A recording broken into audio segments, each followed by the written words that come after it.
Écoutez, d'abord que les choses s'apaisent, qu'il y ait un dialogue qui prenne en compte les points de vue de tout le monde, mais qu'on ne sacrifie pas encore le long terme au court terme. Mais surtout qu'on tire des leçons. Parce que le dialogue environnemental ne peut pas s'exercer en permanence dans un climat de tension. Et s'il s'exerce dans un climat de tension, c'est que peut-être qu'il faut s'interroger sur les procédures d'évaluation, sur le débat public qui précèdent les projets d'aménagement. Donc là, il y en a eu, mais pour vous, elles n'ont pas été efficaces. Non, mais la plupart du temps, on le sait bien, il ne faut pas se cacher derrière le petit doigt, ces procédures-là, comment dire, les décisions sont acquises à l'avance et le dialogue avec notamment les citoyens et parfois même les préconisations des experts, souvent, je ne dis pas que c'est systématiquement le cas, mais reste lettre morte. Et évidemment, quand on prend le point de vue des agriculteurs concernés par ce barrage, je comprends évidemment leur point de vue, ils font du maïs. Ils parlent de quelque chose de vital justement pour eux. Oui, mais ce qu'on voit bien du temps de Delphine Batho, c'est que ce que disaient déjà les experts, c'est qu'on n'a pas du tout exploré d'autres alternatives. Donc ça veut dire, je ne les connais pas, mais qu'il y a d'autres alternatives. Ce qui a été tout de suite signifié, c'était un projet démesuré.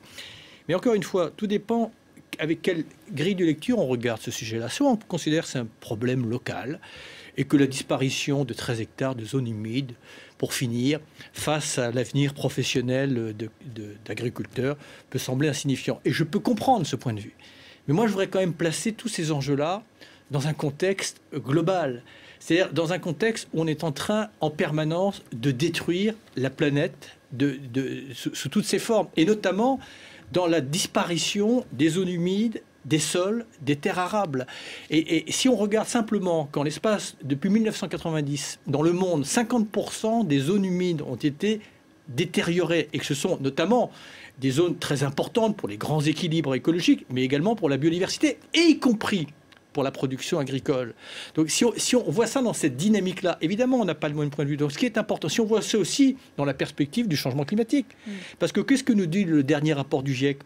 Les modes de production agricole qu'il faut développer demain, ce ne sont pas des modes de production agricole intensifs qui doivent être dépendants des ressources en eau, c'est d'autres modes de production. Donc il faut essayer d'avoir une grille de lecture commune et sortir de ces positions frontales. Ce n'est pas l'écologie contre l'agriculture. Sur ce barrage, vous réclamez quoi ? Une suspension, un abandon ? La suspension, elle est là, et d'explorer s'il y a d'autres alternatives, et peut-être voir s'il y a quelque chose de plus raisonnable, mais avec une vision d'ensemble. Mais on ne peut pas aujourd'hui, dans le contexte et dans la situation critique dans laquelle est l'environnement, détruire comme ça 13 hectares de zones humides, alors que par ailleurs, la France, et elle a raison, défend ce qu'on appelle la Convention de Ramsar sur la protection des zones humides dans le monde. Donc on ne peut pas demander ailleurs de faire ce que l'on n'est pas capable forcément de faire chez soi. Nicolas Hulot.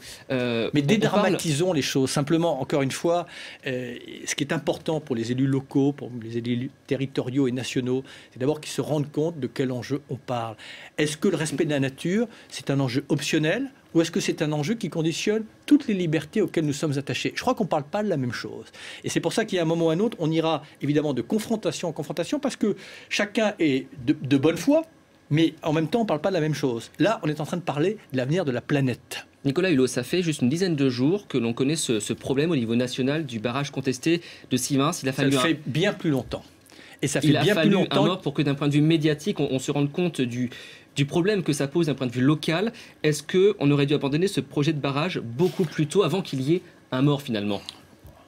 Personne, évidemment, n'avait imaginé que les choses se termineraient d'une manière aussi tragique. Simplement, ce que l'on voit bien à travers ce cas désolant, si tant est que le mot soit assez fort, c'est que, encore une fois, les procédures de consultation, et notamment ce qu'on appelle la démocratie participative, n'est pas à la hauteur des enjeux, justement, universels et du long terme. Donc, probablement qu'il y a une réflexion à avoir pour que, notamment, toutes ces procédures de débat public ne créent pas cette forme de frustration. Et cette frustration, elle n'est pas chronique, c'est simplement parce qu'à l'expérience, on voit bien que le citoyen, ce pauvre garçon qui est mort, si j'en crois mes informations, il n'était même pas de la région. Donc il n'est pas venu sur un problème qui lui est personnel. Il est venu simplement parce qu'il fait partie de ces petits héros silencieux qui essaient simplement de protéger le futur.